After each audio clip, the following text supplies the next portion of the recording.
여러분 안녕하십니까? 영화를 통해 대통령을 보자, 영화를 통해 정치를 보자.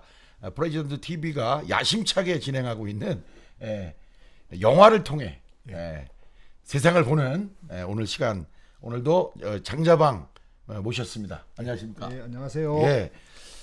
오늘 우리 여러분들과 함께 같이 감상해볼 영화 어떤 거죠? 우리 사회에서 네.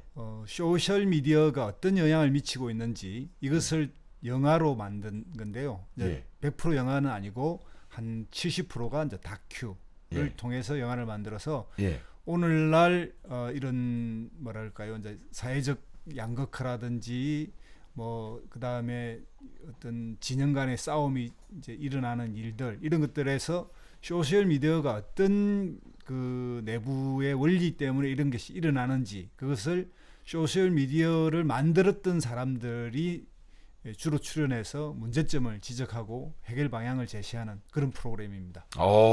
그런 다큐가 있었군요. 제목이 이제 소셜 딜레마인데 아주 뭐 처음 보시는 분들은 굉장히 충격적일 수 있어요. 그러니까 우리가 흔히 이제 소셜 미디어 그럼 뭐라고 생각하냐면은 뭐 개인의 어떤 사생활 또는 자기의 의견, 주변에서 있었던 여러 가지 일들을 같이 볼 수 있는 공공의 어떤 가상 공간에 올려서 서로의 공감을 이끌어내거나 정보를 전달하거나 자기의 주장을 얘기하거나 뭐 이런 거 아닙니까? 근데 그거를 만든 사람들이 야, 이거 위험할 수 있다 뭐 이런 얘기 했다는 거 아니에요? 그렇죠. 여기 이제 나오면 구글에서 자기가 거기서 임원을 하고 이것을 설계했던 사람인데 이름이 트리스탄 해리스라는 사람인데 자기가 이걸 만들고 보니까 이게 문제가 있더라. 이걸 느껴서 이제 PPT를 만들어서 이메일을 쫙 쏴 보냈대요. 그랬더니 난리가 났죠. 이제 회사 내에서도. 우리 회사, 그러니까 우리 회사의 제품이 나쁘다고 얘기를 해버린 거네. 일종의 이게 문제가 있다는 거죠. 문제에서 이제 그 회사 내에도 난리가 났고 자기 주변인들한테도 난리가 났는데, 그리고는 일주일 뒤에 아무 일이 없었다는 거죠. 다시 또 일상으로 돌아갔다는 거죠. 그 이해가 잘 안 가는데. 그러니까 난리가 났는데 문제가 보지만 그만큼 소셜 미디어가 중독성이 있어서 모두 다 그건 그래. 그래도 다 또 보는 거예요. 그러니까 이거 먹으면 죽는다, 뭐 건강에 안 좋다라고 폭로를 했는데 뭐 그래도 맛있는데 뭐 며칠은 그래 문제가 있네 이러고 났는데 그냥 다시 일상으로 다 돌아. 그걸 보면서 이 사람이 인간의 문제를 다루는 이런 뭔가 해패를 만들어서 이 문제를 제대로 해야겠다 이렇게 생각하고 이제 강연도 다니고 이런 프로그램도 만든 거죠. 그래서 이 사람이 그러니까 강연을 다니면서 무슨 주장을 한 거예요, 이 사람이? 핵심은 핵심은 여기에 쭉 나오는 게 아주 충격적인 게 몇 개 있는데요. 우리에게 어떤 사용을 하고 있는 사람을 고객이라고 부르는 산업이 두 개 있다는 거예요. 하나가 마약 산업이고 하나가 이런 소셜 미디어를 다루는 소프트웨어 산업이다. 고객이라고 부른다? 고객 자체, 고객 자체가 모든 걸 소비하는 어떤 주체 자체를 그러니까 대상이라는 거죠. 그러니까 이제 좀 생각해 보면 일반적으로 뭐 사는 뭐 마시고 이런 게인데, 여기는 뭐냐면 인간의 관심 그 자체가 상품이고 그 자체로 돈을 버는 일이라는 거예요. 그러니까 일반적으로 우리가 아는 상품 시장이라는 건 옷을 사든 뭐 먹는 걸 사든 농산물을 사든 사서 먹는 또는 쓰는 그게 상품이라면, 그렇죠. 물체가 있는 거죠.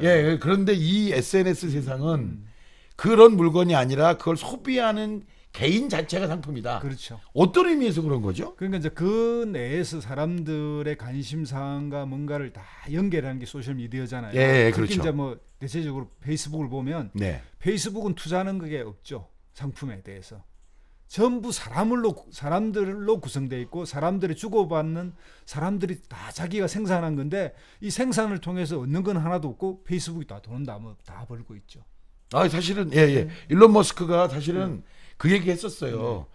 나는 내가 만든 건 깡통이다.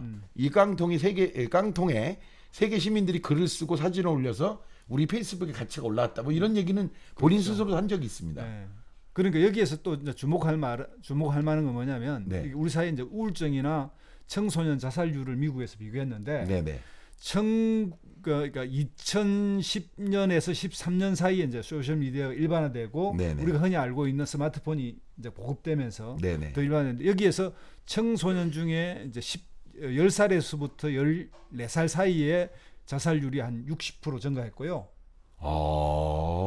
야 이거는 우울 정도. 사실이네. 그리고 이제 15세부터 19세까지는 150% 증가했다는 거예요. 상대적으로. 그러니까 명백하게 그래프를 보면 그 소셜 미디어가 청소년, 소위 이제 자존감이 없는 청소년에게 우울증을 굉장히 많이 유발시킨다는 거예요. 그러니까 이유가 있을까요? 예를 들면 그러니까 알고 계신 게. 자기 사진을 찍어 올리는데 네. 이유는 뭐냐면 그 동안의 일반적인 사회에서는 네 모습이나 네 사진에 대한 평가하는 사람이 10명이나 20명 내였다는 거예요. 가족이거나 친구거나. 네네네. 그런데 이 현상이 일어나면 이제 10,000명이 평가를 하는 거예요.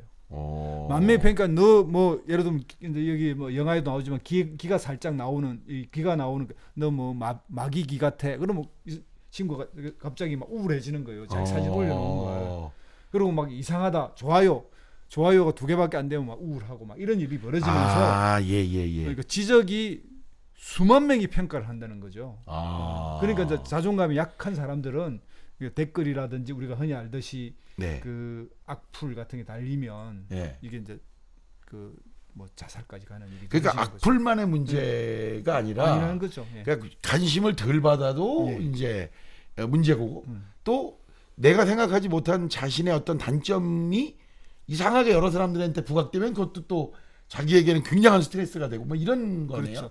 이제 여기에 이제 개발자들이 한 15명 이상이 쭉 나오고 전문가들도 나오는데 네. 여기서 이야기하는 말은 뭐냐면 이 소셜 미디어를 제공하는 화면 뒤에 우리가 개인이 싸워서 이길 것 같지만 사실은 아니라는 거예요. 그 뒤에는 수천 명의 공학 엔지니어와 그들이 만들어낸 AI가 조정하기 때문에 당신은 그 화면을 통해서 다 조정된다는 거예요.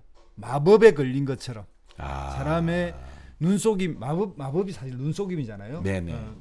뭐 손은 눈보다 빠르다. 예, 타짜의 유명한 영화의 대사가 있잖아요. 실제로 그런데 마법의 핵심은 속이는 건데 요 화면 뒤에 가려져 있는 거대한 그 이 메커니즘 우리가 이제 흔히들 그 알고리즘이라 부르잖아요. 네네. 이 알고리즘을 조작하고 알고리즘을 통해서 어떤 특정한 사람들을 계속 이 화면에 붙들어 놓는 그러니까 이 사람이 뭘 좋아하는지 뭘 싫어하는지 어떤 사람들과 친구를 어우러져 있는지 이런 것들을 조정하는 그 엔지니어와 AI를 이길 수 없다.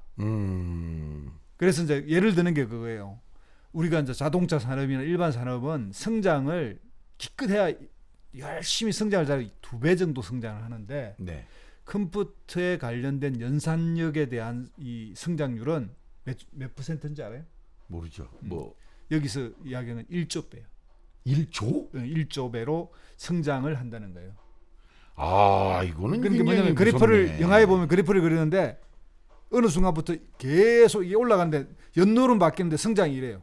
그러니까 거의 그러니까 역으로 L자예요. 그러니까 시간이 지나도 L이고 시간이 지나도 L이고 그러니까 이 L만큼이 다시 1로 내려오는 거예요. 그러니까 1조 배씩 올라가는 이 기술 발전에 당신은 절대 이길 수 없다. 그럼 결론은 예를 들면 이 사람이 야 SNS가 이렇게 유해해 이거 나쁜 거야 너는 쟤네들을 이길 수 없어 뭐 이렇게 주장을 했다 쳐요. 예. 그럼 결론을 어떻게 하자는 거예요? 그 결론은 좀 이제 마지막 이야기하고 여기서 예. 뭐냐면 더 하나 충격적인 거는 이제 우리가 일상적으로 알 거예요. 위키피디아라는 게 있잖아요. 알죠. 예. 거기에 뭔가를 기후 변화를 검색하면 네. 우리 KSFC나 예. 저 장자방이나 우리 또는 JRP나 예. 다 똑같은 기후 변화에 관련된 게 떠요. 똑같아요. 예. 근데, 사전이잖아요. 예. 그런데 구글에 기후 변화를 치면 네. 어떤 일이 벌어지느냐? A와 B와 C에게 각각 다른 걸 보여줘요. 개인에 따라서, 지역에 따라서, 나라에 따라서 그 화제가 되는 걸 다 그게 뭐냐? AI로 검색해서 그것을 각각의 필요에 따라 다르게 보여주니까 기후 변화에 대한 정의가 달라지는 거예요. 그러면 어떤 일이 벌어져요? 즉 백인 우울주의나 미국에서 공화당 지지자와 민주당 지지자가 서로 다른 결론을 가지는 거예요.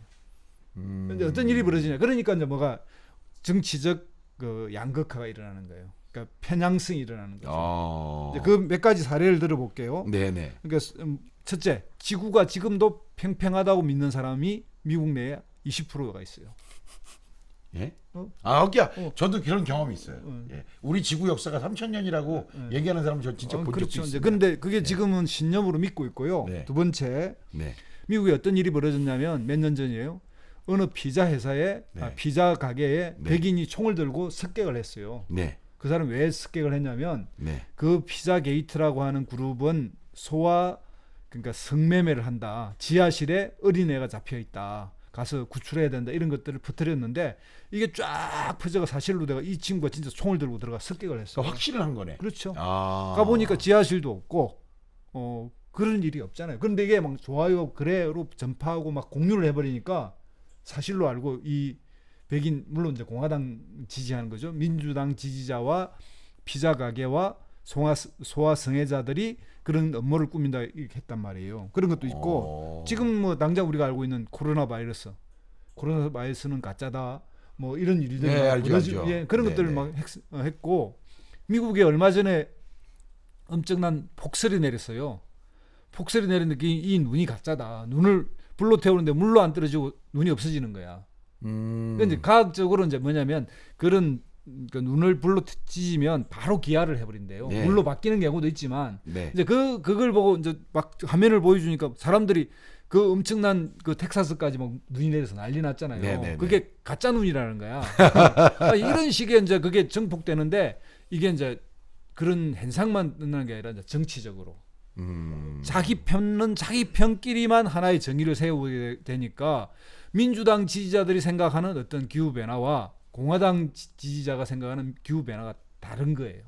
그러니까 사실 기후 변화 이 말도 아시잖아요. 저번에 우리 영화 또 예, 영화 때 얘기했었잖아요. 용어가 바뀌었다고. 지구 온난화라고 하는 말을 예. 그때 당시 이제 딕 체니가 예. 이제 기후 변화라고 쓰자. 예. 근데 지금 그러니까 공화당은 기후 변화라고 쓰고 있고요. 예. 민주당 계열은 이제 진보 계열은 기후 위기라고 쓰고 있죠. 예, 맞습니다. 그 정도 차이인데. 그러니까 이게 이제 그 트럼프가 이랬던 거잖아요. 그 미국 내 아주 그 산업계에서 이렇다는 거 아닙니까? 네. 소위 신재생 산업은 유럽이 주도하고 그 전까지 신재생 산업 전까지의 어떤 그 에너지 산업 또는 기계 산업, 중화학 산업은 다 미국이 주도하다 보니 아니 이게 신재생 에너지로 가면 유럽에 자기들 주도권을 뺏길 것 같으니까 야 무슨 기후가 왜 위기야 뭐 이런 식의 이제 주장을 그렇죠. 했다는 거지 않습니까? 그렇죠. 아, 참. 근데 사실 이거 지금 얘기한 거 그냥 한마디로 얘기하면 가짜 뉴스인잖아요. 그렇죠. 우리 사회에도 있는 엄연한 현상이고. 그렇죠. 그래서 왜 이제 지금 시기 이걸 다루냐? 네네. 사실은 이제 대통령 방송이면 뭐 이런 걸 다루냐? 이 영화 조금 뭐 근데 이게 바로 이제 이 선거의 핵심이라는 거예요. 그러니까 이제 가짜 뉴스가 어떻게 유포되고 어떻게 그들에게 신념을 주고 그것이 어떤 백인 우울주의라든지 지금 이제 아시아 인종 혐오 뭐 이런 것들 미국에서 일어나고 있고 우리나라 내에는 이제 태극기 부대 네. 이런 사람들로 조직돼서 그 신념으로 나와서 하잖아요. 그래서 얼마 이제 전에 예. 이거 재판이 있었어요. 그 MB 때 MB 국정원 때 그 소문 있잖아요. 예를 들면 김대중의 해외 비자 검설. 그렇죠. 예? 뭐 금괴, 예, 몇 톤. 예, 그거는 이제 문재인 대통령 그거고. 그렇죠.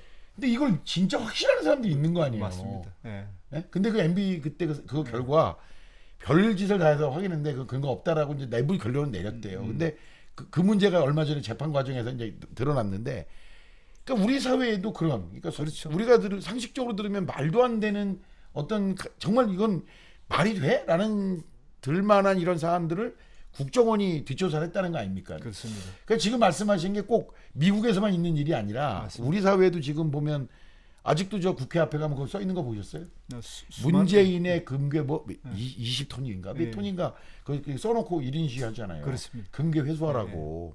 그러니까 이게 참 근데 문제는 이제 그런 개인 한 명이면 이제 이 문제가 덜 그런데 이 소셜 미디어는 이걸 이제 공유하고 전파하고 또 그런 그룹을 묶어주고 이제 흔히 이제 우리가 이게 지금 올리는 유튜브도 자기가 유튜브를 검색하거나 유튜브에 들어가 보면 자기가 좋아하는 화면들만 쭉 떠요. 맞아요. 예, 그래서 예.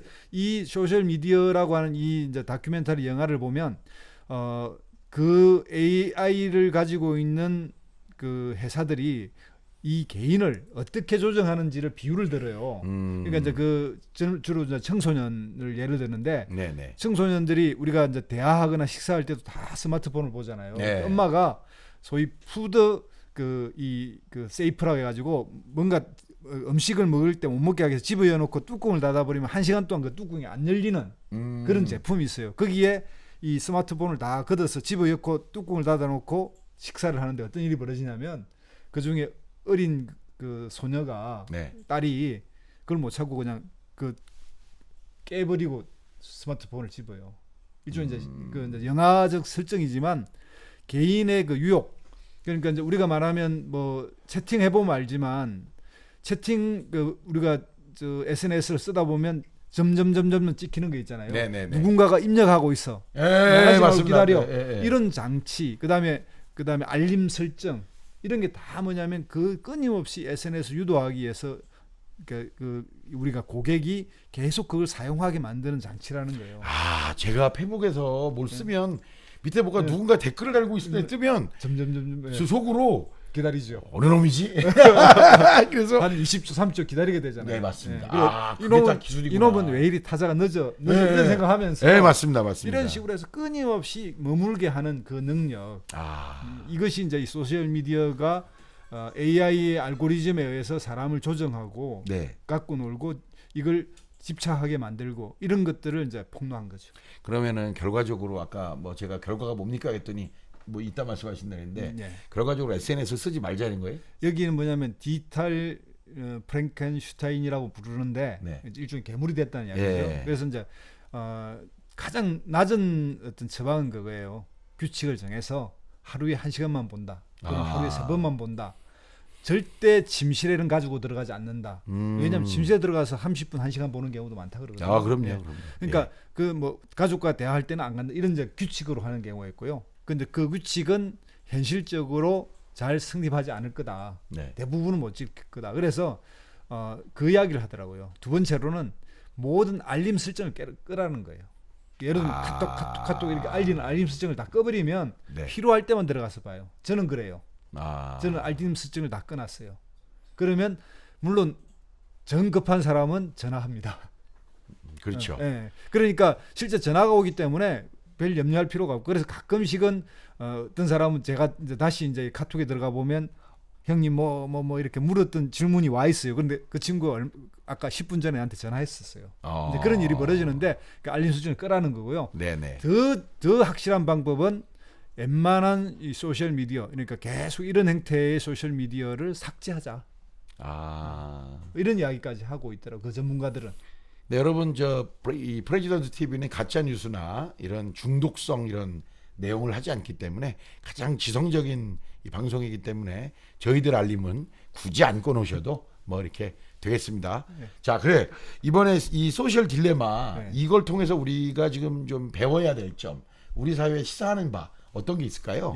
이 소셜 미디어가 그 전문가도 이야기하지만 유토피아이면서도 동시에 디스토피아이기 때문에 벌어진 일이라는 거예요. 기술의 발전이나 혁신 이런 게 이루어진 상태에서 끊임없이 이제 인간의 심리를 다루는, 그러니까 이걸 만드는 사람들은 철저히 인간 심리를 연구해서 그것을 AI에 적용하고, AI는 머신을 딥러닝을 통해서 더욱더 이제 인간의 심리를 조정하는 마법을 부르기 때문에 이제 어쩔 수 없이 인간은 못 이긴다. 이걸 전제로 하는데 여기에 인간이 이제 대항하려면 이제 개인으로서는 아까 말한 그런 자기 나름의 규칙을 세워보는 거고요. 우리 사회적으로도 뭐냐면 어떤 뉴스나 어떤 그 주장이 있으면 그 또 주장을 하는 어떤 특정한 어떤 세력이나 무리가 있으면 그 이면을 끊임없이 좀 다시 보는 그런 게 필요한 것 같아요. 그러니까 이 말이 정말 사실일까? 이 말은 왜 나왔을까? 이렇게 생각해보고 그것이 이제 정치적 그 어떤 단위로 주장으로 이뤄가지고 그것이 정치적 세력으로 해서 막 그 어떤 몰아가는 그런 경향이 있잖아요. 특히 한국 사회는 조금 언론의 영역에서는 보수 우위 언론이잖아요. 뭐 SNS는 좀 덜한 측면도 있는데 그런 것들이 이제 다 결합되어 있기 때문에 그런 거에 대한 개인의 자각 그리고 이런 운동도 좀 필요한 것 같습니다. 그러니까 미국에서는 이런 직접 개발자 이 사람들이 한 이야기가 뭐냐면 역사상 캘리포니아에 사는 백인 남성 50명이 전 세계 20억 명을 좌지우지한 역사는 처음이었다. 이렇게 이제 이야기를 시작하거든요. 실리콘밸리 말씀하시는 그렇죠. 거죠? 예. 그러니까 그만큼 영향을 미치고 있는 거니까 이것을 한번 생각해볼 문제라고 생각이 들어요.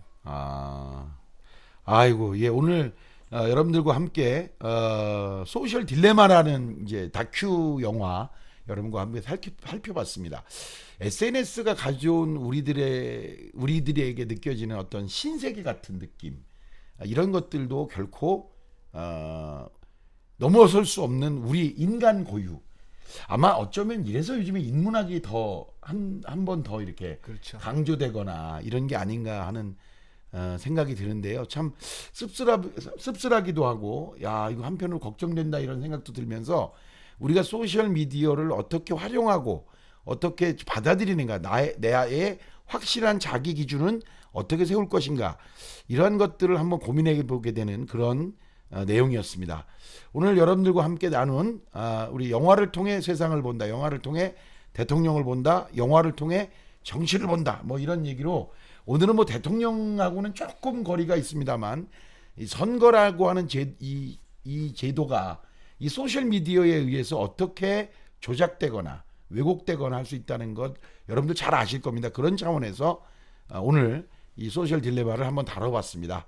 자, 여러분 한 주간 잘 지내시고요. 다음 주에 또 찾아뵙도록 하겠습니다.